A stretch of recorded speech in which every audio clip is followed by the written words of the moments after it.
Biasanya kan kalau kesepakatan kan umum gini aja ya, transfer pengetahuan dan pengalaman. Tapi Pak Luhut langsung menyampaikan desain akan dikerjakan oleh Cina dan 6 bulan lagi akan selesai. Ini adalah ibu kota negara. Berarti pusat pemerintahan strategis, termasuk juga komando militer di situ, rahasia negara terbesar ada di situ. Iya. Lah kalau desainnya dikerjain orang lain, ruang keamanan strategisnya itu terus bagaimana? Ini kan kayak rahasia negara itu silahkan Anda bangunkan desainnya. Namanya orang desain kan tahu lorong-lorong tikusnya juga tahu.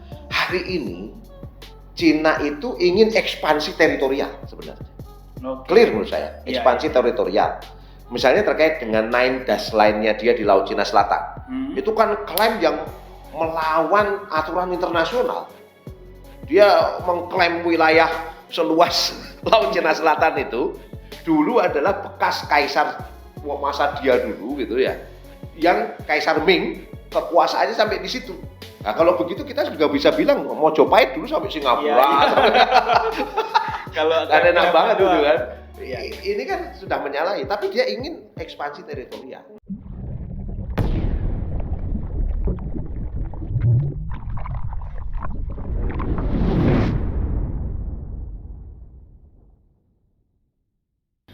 Assalamualaikum warahmatullahi wabarakatuh. Kembali lagi kita dalam program podcast. Dan kebetulan kali ini kita ada di tempat yang berbeda. Dan kebetulan lagi kita sudah bersama dengan salah satu aktivis 98 yang sengaja kita undang pada kesempatan sore hari ini, kebetulan tapi sengaja. Bro sampai sini. Luar biasa. Karena kita akan membahas satu isu yang mungkin isu ini tidak cukup menarik perhatian publik, tapi berdampak besar bagi rakyat dan Indonesia khususnya. Karena kita tahu sekarang nih lagi in soal kasus Rocky Gerung. Di sisi lain juga ada kasus-kasus lain soal pemakzulan, soal people power, dan ada kemarin pengajuan kepada DPR terkait petisi 100 yang menginginkan pemakzulan Jokowi. Nah, ini ada hal penting, yaitu pada tanggal 27 Juli 2023 kemarin ternyata Pak Presiden kita, Pak Jokowi, pergi ke Cina, tepatnya ke Chengdu. Nah, itu dalam rangka kunjungan kerja. Ini menurut apa yang ditulis di presiden.ri.go.id. Artinya ini dari resmi situsnya kepresidenan. Dengan judul Presiden Jokowi dan Ibu Iriana kunjungan kerja ke Tiongkok. Nah, untuk membahas itu maka kita ingin lihat pandangan dari salah satu aktivis 98, Bung Agung Wisnuwardana. Kita sapa dulu beliau. Assalamualaikum warahmatullahi wabarakatuh, Bung Agung. Waalaikumsalam warahmatullahi wabarakatuh. Nah, mantap. Jadi Bung Agung Wisnuwardana sebagai aktivis 98, dengan kunjungannya Pak Presiden Jokowi ini, Bung Agung Wisnuwardana ini khususnya ke Cina ya? Ya. Ini melihatnya seperti apa kira-kira? Ini luar biasa. Oke. Saya katakan luar biasa. Satu, ini rombongan banyak. Ada Pak Jokowi, ada Menko Marifest, Pak Luhut Binsar, ada BKPM Pak Bahlil. Oke. Saya sudah menyebutnya itu Bahlil ya, Pak Bahlil, Bu Retno Marsudi. Paling enggak itu. Ini luar biasa. Menlu ya. Dan yang paling menarik lagi, ini menjelang 1 tahun berakhirnya masa periode Presiden Jokowi. Luar biasa.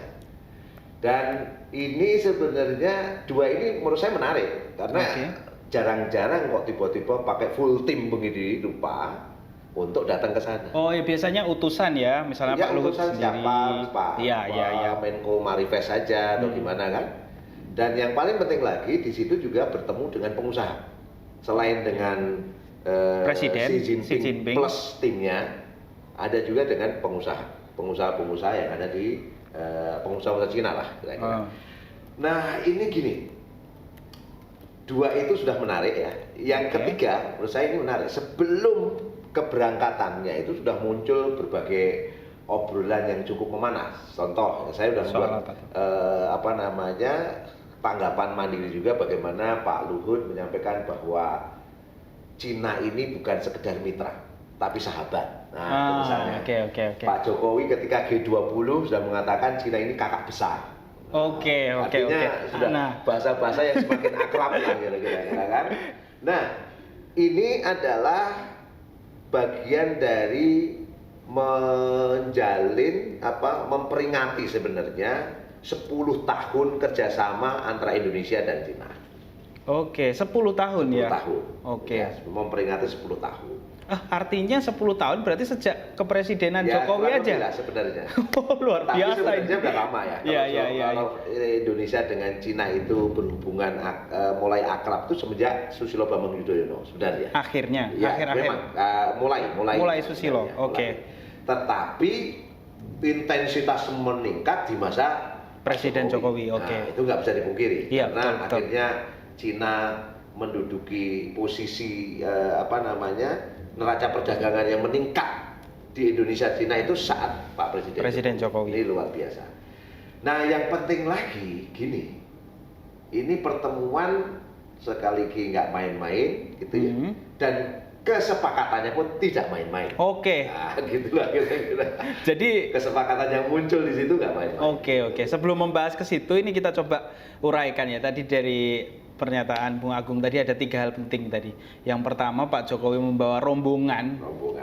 Nah, rombongan itu ada Pak Jokowi, ada Pak Luhut, ada Pak Bahlil, termasuk Pak Retno Marsudi. Artinya ini kan pertemuan yang sangat penting. Penting sekali ya. Dan Xi Jinping dengan timnya juga. Jadi kan kita lihat itu berhadapan begini kan. Itu penting sekali. Nah, yang kedua menarik juga. Nah, nanti mungkin bisa dikupas ya selanjutnya. Ini bukan hanya Presiden Xi Jinping sebagai kepala negara dan jajaran menteri-menterinya mungkin, tapi ada pengusaha Cina. Nah, ini juga ada kaitan apa ini kok Pak Jokowi langsung loh ini ke pengusahanya. Terus yang ketiga, komunikasi Cina dan Indonesia sebelumnya juga sudah mengindikasikan semakin erat seperti persaudaraan. Nah, dari 3 ini kira-kira masuk nih ke tema Bung Agung Wisnuwardana. Kira-kira ada apa ini maksudnya dari hasil dari pertemuan 3 itu, dari catatan-catatan Bung Agung, kira-kira apa yang bisa didapatkan dari negeri kita Indonesia? 8 kesepakatan itu bagi saya yang menarik 3. Ada 3. Sebenarnya ada 8 kesepakatan. Ada 8 kesepakatan waktu berbareng antara timnya Xi Jinping dengan timnya Pak Jokowi itu ada 8 kesepakatan. Nah, yang menarik saya 3. Karena ini nyambung dengan keramaian yang ada di dalam negeri. Pertama itu sekaligus dengan Pak Budi Gunadi hadir. Pak Budi Gunadi. Kementerian Kesehatan. Kita kan tahu sebelum kunjungan ini telah ditetapkan Undang-Undang Omnibus Law Kesehatan. Betul. Yang poinnya banyak dikritisi oleh banyak pihak, sebenarnya ini adalah industrialisasi kesehatan atau swastanisasi atau liberalisasi kesehatan. Ini nggak bisa dipungkiri. Liberalisasi input kesehatan dari mulai pelayanannya, SDM-nya, itu bahkan rumah sakitnya juga. Nah, ini ada poin pertama yang paling awal kesepakatan. Malahan justru kesehatan ini ya. Yaitu rencana aksi kerjasama bidang kesehatan. Dan akan ada 30 rumah sakit Cina yang akan berinvestasi di Indonesia. Istilahnya mendirikan rumah sakit di Indonesia. Ada berapa tadi? 30. Luar biasa. Ini berarti rumah sakit besar akan semua ya. Dikasih kesempatan untuk silahkan mau pilih daerah mana saja. Allahu Akbar. Nah, Bu, yang pertama dulu nih. Kalau Bung Agung melihat ini, kira-kira ini bermanfaat nggak untuk bangsa Indonesia, ataukah ada hal di balik udang itu, di balik kesepakatan ini? Kalau saya membaca perspektifnya begini. Undang-undang kesehatan itu kan poinnya kan liberalisasi kesehatan.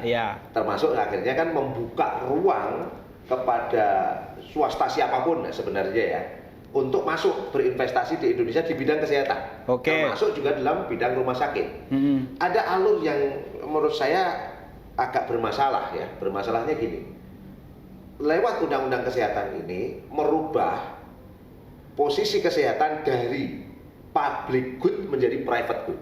Apa itu? Public good itu berarti barang umum. Barang umum itu berarti barang yang memang ini harusnya dilayankan secara umum, pelayanan umum, public service gitu ya.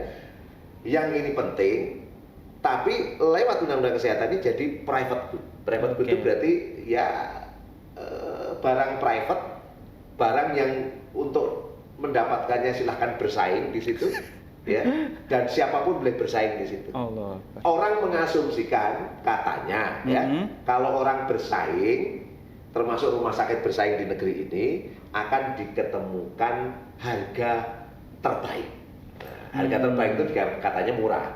Tapi saya nggak yakin namanya rumah sakit akan hadir di Indonesia itu pasti kemungkinan akan menimbulkan liberalisasi kan pastikan ya, swastanisasi, apalagi di dalam undang-undang kesehatan sudah tidak ada mandatory spending. Mandatory spending ini anggaran wajib yang harus ada, yang dulunya itu 10% APBN, 5% daerah. Jadi 10% APBN itu harus dianggarkan untuk apa? Kesehatan.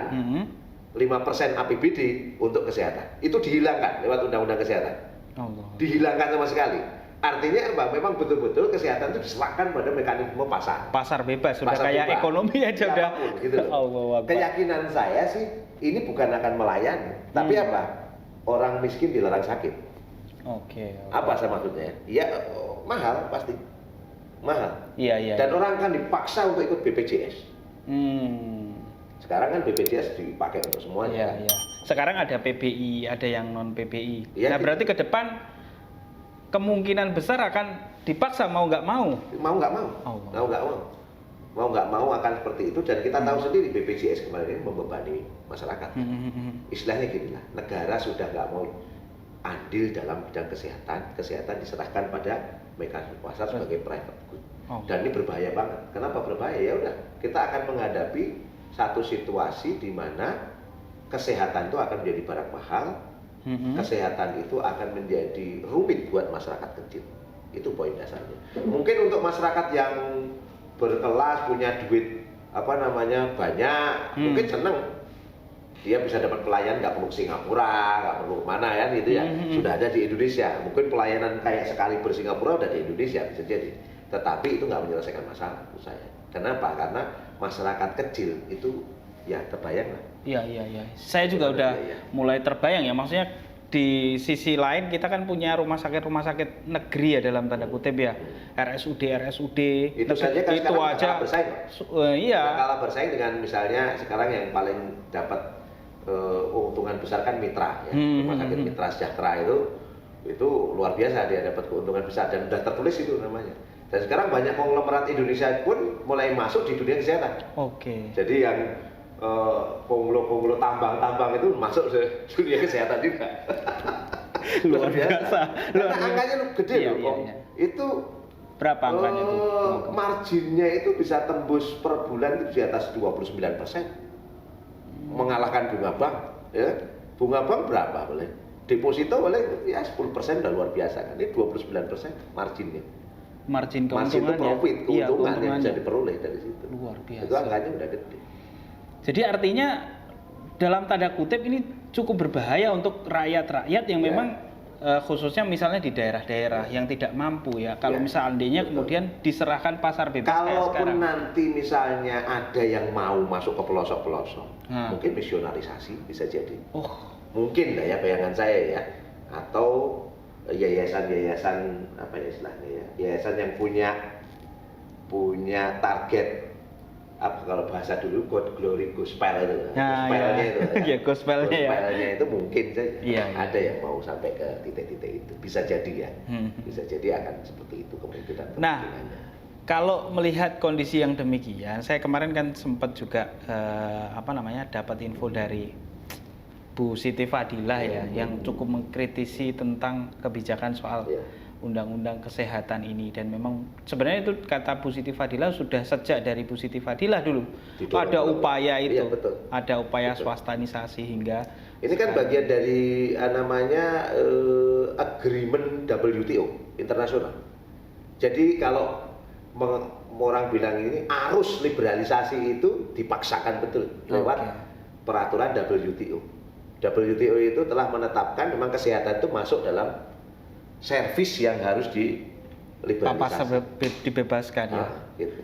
Nah, kira-kira menghadapi kondisi yang demikian itu kira-kira apa akibatnya untuk rakyat kita ini ya, nanti itu tadi, ke depan nanti? Akan pelayanan akan pilih kasih menurut saya ya, gambaran saya, karena ini kan berarti semakin pilih kasih ya. Free fight liberalism betul di bidang kesehatan kan.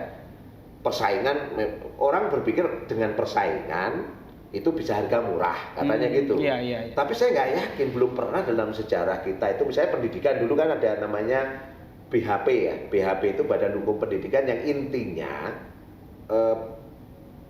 perguruan-perguruan tinggi negeri itu dibebani untuk ngurus uangnya sendiri. Apa yang terjadi sekarang? Biaya pendidikan mahal. Melambung kan? Kemarin sampai ada yang main-main di TikTok gitu lah, ngomong, tanya sama mahasiswa baru masuk, jaketnya harga berapa? 24 juta. Iya. Itu loh, belum bicara kita kualitas ya. Di perguruan tinggi negeri loh.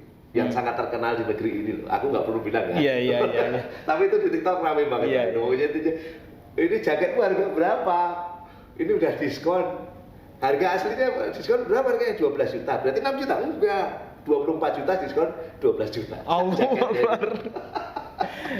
Sampai seperti jadi, itu. Dan artinya di konteks kesehatan pun akan mengalami situasi yang ada, dan bisa jadi rumah sakit negeri ini karena tidak ada mandatory spending lagi ya, itu ruang untuk semakin istilahnya diganti sahamnya oleh swasta pun akan besar. Tinggi peluangnya ya. Peluang terjadi juga. Karena mereka akan dikasih ruang untuk mandiri kan. Begitu mandiri kan bingung juga kan. Buat swasta mungkin senang juga karena rumah sakit negeri kan sudah ada RSUD kan sudah ada bangunannya. Tinggal masuk, dia menstandarisasi alat-alatnya lebih baik lagi, mungkin dokter-dokternya lagi, tapi kan meningkatkan pelayanan berarti harga juga akan meningkat. Iya. Dulu kan pendidikan dianggapnya juga gitu, dengan persaingan nanti harga lebih murah. Enggak, mahal nyatanya. Makin mahal. Kesehatan pun aku membayangkan gitu juga. Dia bersaing ya mahal. Karena nanti pasti akan berdampak pada kualitas nanti. Ya, nanti kalau mau kualitas tinggi ya harus mahal. Kalau yang sedang-sedang atau biasa saja ya harus tinggi. Waduh, nanti berbahaya sekali bagi. Itu ruang untuk masyarakat miskin sangat sulit. Apalagi kalau kesehatan itu kan kita bicara penyakit ya, Bung Agung. Ya? Apalagi nanti kan ini kan diserahkan pembiayaan kesehatan kepada masyarakat dengan BPJS, harus bayar mereka kan. Sakit nggak sakit harus bayar, dan itu benar-benar loh di masyarakat kampung itu beban banget. Wah, beban banget di kondisi ekonomi yang sekarang ya, Bung Agung Wisnuwardana ya. Arif kan masih ingat saya buat tentang BPJS itu. Itu kan ramai sampai kemana-mana. Kampung itu mereka sangat sepakat dengan apa yang kita sampaikan, bahwa itu membebani mereka. Sekarang semua kok masuk perguruan tinggi juga harus punya BPJS kan. Anak-anak sekolah itu. Berarti artinya justru apa yang dilakukan ini bukan untuk dalam tanda kutip ya, untuk memperbaiki permasalahan yang ada di negeri ini, justru dalam tanda kutip dalam bidang kesehatan kita jadi diserahkan. Gini, kita percaya bahwa apa yang disampaikan Pak Budi Gunadi itu, bahwa kita darurat kesehatan ya. Darurat kesehatan itu sebenarnya dokter kurang, ini kurang, misalnya pelayanan kurang ya. Tapi menurut saya solusinya bukan dengan liberalisasi, tapi solusinya itu harusnya ya dengan malah kehadiran negara itu harus semakin ada di tengah-tengah masyarakat. Cuman kan selalu bertanya kan, duitnya sopo, gitu kan? Orang di duit Pak, gitu kan? Bahasanya, kita nggak punya uang gitu. Iya. Padahal kalau kita mau bantah lagi ya kekayaan alam di negeri ini. Kalau negeri ini kan luar biasa. Iya. Saya udah ngitung-ngitung dengan biaya kesehatan kita itu paling sekitar udah mahal-mahalnya banget lah itu ya. Itu mungkin 150 sampai 200 triliun per tahun. Kebayang lah saya. Iya. Itu dengan apa? Dengan Freeport aja masih turun-turun. Gitu lah. Harusnya ya, Bung Agung ya. Kan kadang-kadang kita itu nggak bisa bicara harusnya. Iya. Oke, yaitu yang pertama soal kesehatan. Yang kedua ini yang ramai ini, makanya ini yang kedua ini adalah IKN, bro. Oke. Ada apa nih dengan ini IKN? Tulisannya ya, kesepakatan itu menyepakati kerjasama transfer pengetahuan dan pengalaman untuk pembangunan IKN. Bahasanya begitu, Ibu Kota Nusantara itu. Kalau Bung Agung melihatnya gimana? Nah itu kan langsung disampaikan Pak Luhut bahwa desain, nah itu ini transfer pengetahuan atau menyerahkan desainnya pada Cina. Di sana ada kota yang dianggap reference lah untuk pembangunan IKN ini, namanya Shenzhen. Ya, itu Shenzhen. yang kemarin dikunjungi itu. Nah, Shenzhen itu sebenarnya adalah kota pusat ekonomi, kota untuk pengembangan ekonomi lah gitu kan. Kalau kita ya kawasan ekonomi khusus gitulah kira-kira, kota untuk pengembangan ekonomi. Memang kayak luar SCBD biasa lah ya, SCBD ya, gitu modelnya kira-kira ya. Kalau dulu kan misalnya di daerah Cikarang sebenarnya kan itu memang rapi banget penataannya, hilirisasinya terjaga sebagainya. Nah, tapi pertanyaan kita kan, saya kritik terhadap apa yang disampaikan Pak Luhut tentang ini ya. Ini bahasanya kan kalau kesepakatan kan umum gini aja ya, transfer pengetahuan dan pengalaman. Tapi Pak Luhut langsung menyampaikan desain akan dikerjakan oleh Cina dan 6 bulan lagi akan selesai. Nah, ada 2 kritik saya. Pertama gini, tadi itu Shenzhen ini adalah kota ekonomi. Pertanyaan saya, IKN ini mau kembangin ke ekonomi atau jadi ibu kota negara? Kan gitu ya. Harusnya kan ini pusat strategis kan, ya harusnya pusat pemerintahan kan. Betul. Kalaupun ada misalnya ekonomi yang kayak apa gitu, yang nggak boleh ada di sekitar itu. Memang ada Pak, dulu kan waktu kita mengkritisi IKN ini kan ada 9 klaster itu, ada ruang-ruang yang memang pusat industri, ya pusat industri. Tapi apakah pusat industrinya mau disetting kayak Shenzhen gitu misalnya? Menurut saya nggak bisa begitu juga gitu loh, karena nanti kita kan harus punya model sendiri. Kalau memang punya model sendiri, ya desain kita sendirilah yang lebih paham. Yang kedua, itu bahasa saya ini bukan kayak kita mau bangun rumah atau bangun jalan gitu. Iya. Ini adalah ibu kota negara. Pusat pemerintahan strategis, termasuk juga komando militer di situ, rahasia negara ada di situ. Iya. Lah kalau desainnya dikerjain orang lain, ruang keamanan strategisnya itu terus bagaimana? Ini kan kayak rahasia negara itu silahkan Anda bangunkan desainnya. Namanya orang desain kan tahu lorong-lorong tikusnya juga tahu dia kan. Pada ibu kota negara, menurut saya ibu kota negara itu harusnya betul-betul safety-nya itu benar-benar secret. Kita yang tahu benar, jangan diserahkan pada orang lain gitu loh. Ini ngeri loh menurut saya loh. Kalau itu ada, ini kan bukan sekedar bangunan gedung-gedung, tapi sini pusat pemerintahan, komando militer, rahasia negara ada di sini. Nah kalau kelola di orang lain kan seperti rahasia dibuka. Ini kan bahaya Pak. Apalagi kalau kita bicara yang sebelumnya. Ini yang ketiga tambahan lagi. Iya. Yang ketiga tambahan lagi itu dulu kritik saya kepada IKN kenapa dipindah ke mana itu? Ke Kalimantan Timur, Penajam Pasar Utara. Itu sebenarnya gini. Titik kritisnya tinggi. Seharusnya kalaupun ya sekali lagi, kalaupun mau pindah ke sana, itu harusnya komando militer itu disiapkan lebih dulu. Misalnya makonya dipindahkan lebih dulu rapi di sana di titik-titik tertentu. Karena apa? Karena kalau bangunan yang penting sudah ada di sana duluan, ibu kota itu adalah ketundukan pertama. Jadi kita gini, sebuah negara itu begitu ibu kotanya dikuasai ya selesai lah gitu. Itu kan dekat dengan konflik geopolitik dan geostrategis internasional. Laut Cina Selatan. Laut Cina Selatan itu kan sedang ramai antara Amerika dan Cina. Betul. Itu. Jadi kalau misalnya ya Amerika mau mengintersep itu mau ngebom lah gitu ya. Ibu kota negara itu nggak lebih dari 2 jam selesai itu. Bisa jadi dekat sekali. Cep gitu, ya kan? Cina mau melemparkan rudal sampai ke tempat itu gampang banget itu. Artinya sebenarnya dalam tanda kutip kita menyerahkan keamanan kepada itu titik kritis. Itu baru kita bicara ya. Kalau yang kedua tadi kan soal secret tata kelola diserahkan pada orang lain kan secret orang lain tahu. Iya. Rahasia.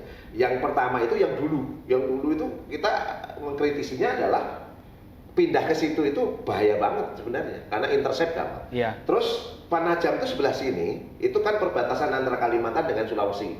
Itu alur laut kepulauan Indonesia. Di mana alur laut kepulauan Indonesia itu lalu lalang kapal-kapal besar dan lalu lalang apa yang sekarang orang bilang misalnya kapal selam nuklir yang kadang-kadang nggak kedetek oleh radar Indonesia. Dan sekarang ini kan banyak rahasia hukum kan sebenarnya kapal selam apa namanya asing itu lalu lalang di situ. Jadi kira-kira mau intercept ibu kota itu tinggal naikkan selesai gitu. Nah itu yang bahaya banget yang saya katakan ruang yang resiko banget dilakukan di situ. Ya ini poinnya IKN itu desain udah ke situ. Itu Pak. Yang kedua terkait dengan IKN itu kan Pak Jokowi ngumpulin tuh. Ngumpulin pengusaha-pengusaha. Iya, karena di sini ada. Itu sudah langsung buka 34.000 apa namanya? Hektar.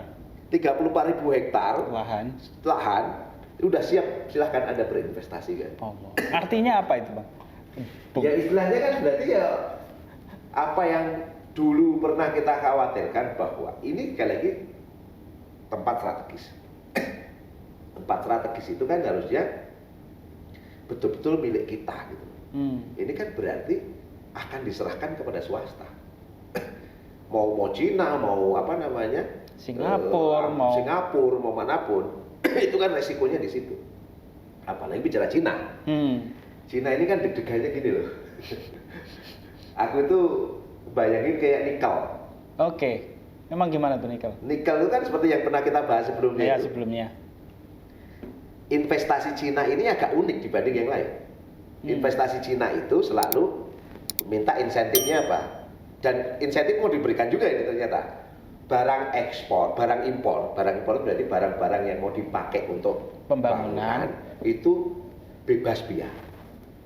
Bebas biaya masuk. Kayak dulu alat-alat berat misalnya dari Cina untuk penambangan nikel misalnya ya, itu bebas biaya masuk. Ya. Bea cukai ya maksudnya. Ya, istilahnya kan biasanya kalau barang masuk ke ada pajaknya kan lah, gitu, pajaknya. Itu ya. Nah, itu satu. Yang kedua, bawa tenaga kerja tuh. Oke. Nah ini yang jadi kan kontroversi di mana-mana itu. Kan? Ya benar-benar. Isu paling sensitif kan sebenarnya. Dan gimana ya? Kadang-kadang kita itu dibales dengan data. Mana? Padahal begitu kita datang ke Morowali, datang ke sana, itu kan lihat banget itu perwajahan yang sipit-sipit begitu kan. Iya. Ini kan menimbulkan gejolak sosial gitu kan, bahaya banget itu. Itu yang disebut dengan turnkey project. Turnkey project itu mereka project masuk semuanya dalam termasuk tenaga kerja. Nah kalau itu nanti dilakukan ke ibu kota yang baru, misalnya lagi kan Cina itu boleh kewarganegaraan. Iya. Misalnya betul. Nanti ini kan namanya orang khawatir kan boleh ya. Warga negara pertamanya di Cina, terus kemudian dia tinggal di ibu kota Nusantara. Dan saya pikir ini sudah dibuka-bukakan kok. Kemarin Pak Jokowi sudah membuka juga untuk Singapura. Silahkan bagi orang Singapura yang mau pindah ke IKN. Sebelum ke Cina ya. Ya Allah, ini kok koyo obral gini. Jualan perumahan. Perumahan gini kan gitu. Ini kan ruang strategis. Bukan Agung Wisnuwardana Moro kan gitu lah. Nggak begitu kan. Moro. Paham Iya. Ini kan kita bukan bisnis properti gitu loh. Ini ibu kota penting, strategis buat Indonesia yang harusnya kan benar-benar dipegang betul gitu loh. Nah ini kok malah dibuka-buka begitu rupa. Dan memang sampai hari ini kan belum ada yang fix betul investasi asing. Kan Sobeng mundur, ya kan? Walaupun kemarin itu disampaikan oleh bagian otorita itu sudah ada 200 sekian letter of intent. 200 sekian letter of intent investor yang mau masuk. Nah, letter of intent itu kan sebenarnya kesepakatan ingin masuk. Masuk atau tidaknya lihat perkembangan di sana. Tentang kalau swasta masuk itu kan logikanya gini. Logikanya kan untung rugi. Nah, untung rugi itu terkait dengan penduduk yang ada. Saya kalau berinvestasi di situ, kira-kira penduduknya ada nggak? Market itu ada nggak gitu loh kira-kira. Nah, market itu yang selama ini banyak investor itu agak ragu-ragu. Sehingga banyak pihak yang mengkhawatirkan proyek ini bakal mangkrak. kayak Hambalang, kayak yang lain-lain lah gitu. Iya. Nah, Bandara gitu. Kertajati dan lain-lain. Gitu ya. Cuman kekhawatiran berikutnya juga muncul, bisa jadi kadang-kadang investasi Cina ini gimana ya? Karena nggak mikir untuk rugi dulu. Oke. Dia coba masuk dulu yang penting gitu ya. Masuk dulu gitu. Terus nanti kedepannya mungkin kayak Sri Lanka gitu loh. Itu yang agak dikhawatirkan, walaupun side ekonomi Indonesia besar ya. Kayak bandara nggak untung, tapi akhirnya diambil oleh Cina dan dia minta konsesi sampai 90 tahun misalnya. Iya. Bahkan di di IKN ini bisa ratusan tahun. 180 tahun. Berapa tuh? 180 Tax holiday hingga 30 tahun. Ya, Tax holiday itu berarti nggak kena pajak badannya itu 30 tahun. Super tax deduction, jadi pengurangan pajak 350%. Terus kemudian HGB 80 tahun dan dapat diperpanjang hingga 160 tahun. Iya, 160 tahun. Artinya ini kan luar biasa, obrolannya udah sangat besar banget. Tapi belum ada yang mau masuk gitu loh. Nah, mungkin bisa jadi Cina sebagai sebuah entitas karena hari ini Cina itu ingin ekspansi teritorial sebenarnya. Clear menurut saya, ekspansi teritorial. Misalnya terkait dengan 9 dash line-nya dia di Laut Cina Selatan. Itu kan klaim yang melawan aturan internasional. Dia mengklaim wilayah seluas Laut Cina Selatan itu dulu adalah bekas kaisar masa dia dulu gitu ya. Yang Kaisar Ming kekuasaannya sampai di situ. Nah, kalau begitu kita sudah bisa bilang mau Mojopahit dulu sampai Singapura. Iya. Kalau klaim-klaiman doang ya. Iya. Ini kan sudah menyalahi, tapi dia ingin ekspansi teritorial. Nah, apakah mungkin IKN juga bisa menjadi ekspansi teritorial? Kalau sangat mungkin kalau dengan itu tadi. Kalau dengan logika begitu ya mungkin saja. Iya. Mungkin saja gitu. Dia nggak berpikir untuk untung rugi dulu, tapi dia masuk itu. Tapi ini opsi-opsi ya. Saya nggak mengatakan pasti ya. Tapi opsi-opsi memungkinkan untuk melakukan seperti itu. Walaupun beberapa pihak mulai agak mikir juga apakah sehebat itu Cina gitu kan. Karena Cina hari ini sedang mengalami perlambatan ekonomi yang dia pasti akan berinvestasi milih-milih. Jadi kalau saya milih ini, mau IKN atau hilirisasi nikel, pasti dia milih hilirisasi. Udah pasti untung. Udah pasti untung soalnya. Yang kemarin kan kita udah untung luar biasa. Dia mau masuk lagi boksit misalnya, itu luar biasa. Itu saya lihat ya. Jadi itu saya lihat IKN ini ditawarkan betul-betul. Tapi apakah ini yang jelas deal kan desain. Iya. Tapi investasi ini baru ditawarkan. Yang tadi saya bilang memungkinkan akan diambil, tapi mungkin juga tidak. Karena ini memungkinkan diambil kalau berpikir ekspansi teritorial. Tapi kalau nggak mungkin diambil dengan asumsi tadi itu lagi turun. Iya, ekonomi Cina lagi turun. Kita nggak diambil atau tidak. Oke. Nah ini karena waktu ini Bung Agung Wisnuwardana ini sebenarnya udah lewat ini. Terakhir rekomendasi dari Bung Agung. Sebenarnya satu lagi. Apa? Satu lagi yang penting, ganti kan saya bilang 3 ya. Iya. Yang saya bilang 3, yang satu. Yang pertama lagi, kesehatan, yang kedua IKN. Kemudian yang ketiga ini. Yang ketiga itu sebentar supaya saya nggak salah menyebutnya ya. Ini ada bagian yang disebut sebagai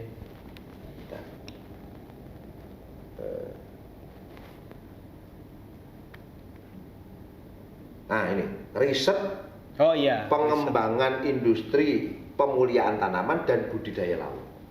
Gini, sekarang ini secara geopolitik yang paling panas di wilayah Indo-Pasifik itu Laut Cina Selatan.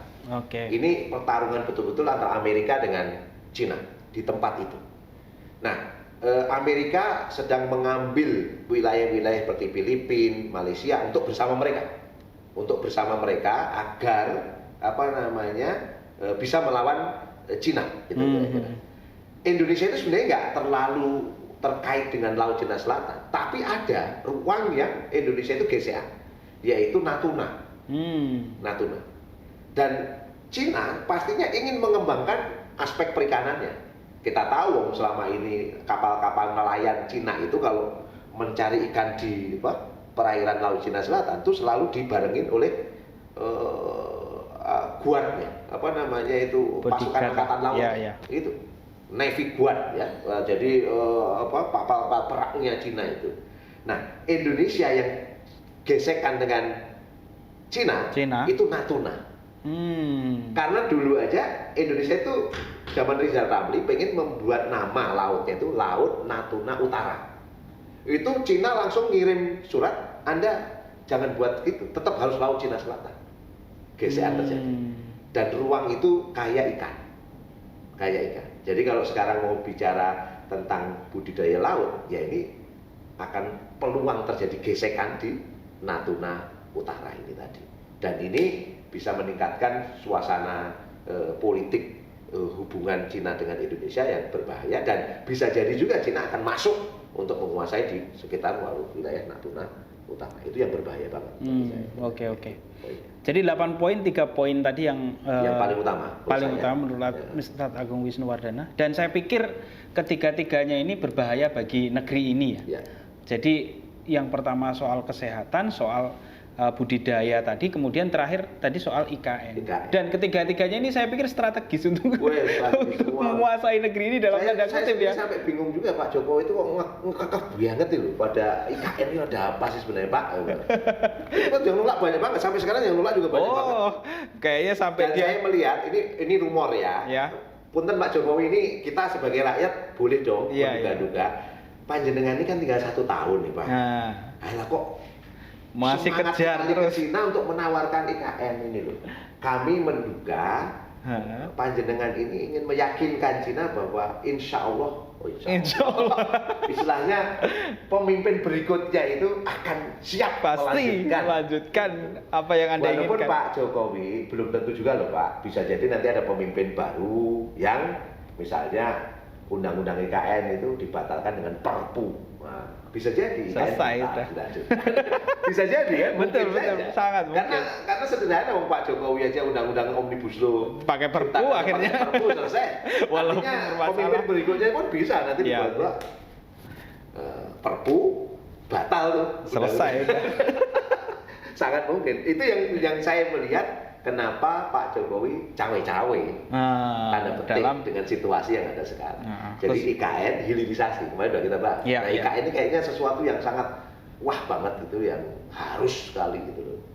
Jangan-jangan ada dalam tanda kutip ya, memang ada deal-deal khusus nih kayaknya ya soal IKN ini. Nah itu yang kita jadi mikir juga lah. Ruang-ruang itu kan kadang-kadang kita nggak punya data ya, nggak punya info, tapi kita akhirnya menduga ada situasi-situasi yang cukup berbahaya dalam situasi seperti itu.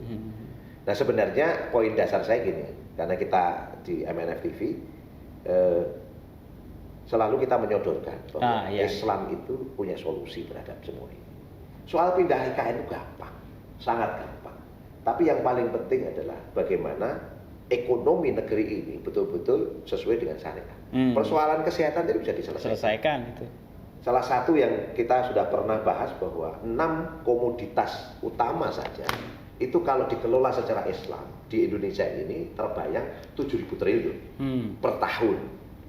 Jadi kalau sekedar untuk membereskan kesehatan yang 200 triliun atau IKN yang hanya 466 triliun, selesai lah itu. Yang saya bilang dengan 7.000 triliun tadi itu. Cuman ini adalah kalau kepemilikan sumber daya alam yang melimpah itu benar-benar dikembalikan kepada rakyat. Nah, ini dalam pandangan Islam menjadi milkiyatul amanah. Tetapi tentu ini semua akan bisa terlaksana kalau ada sistem politik yang menjamin itu terlaksana. Sistem demokrasi nggak akan bisa menjamin itu. Sistem kerajaan nggak akan bisa menjamin itu. Sistem republik nggak akan menjamin itu.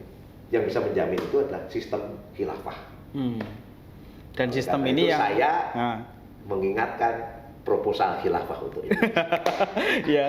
ya itulah pemirsa sekalian, seperti yang kita tahu Ustadz Agung Bung Agung Wisnuwardana ini berkali-kali dan sejak tahun 2022 kalau tidak salah ya, pertama kali beliau menyampaikan secara resmi menyodorkan proposal khilafah kepada Pak Presiden Joko Widodo.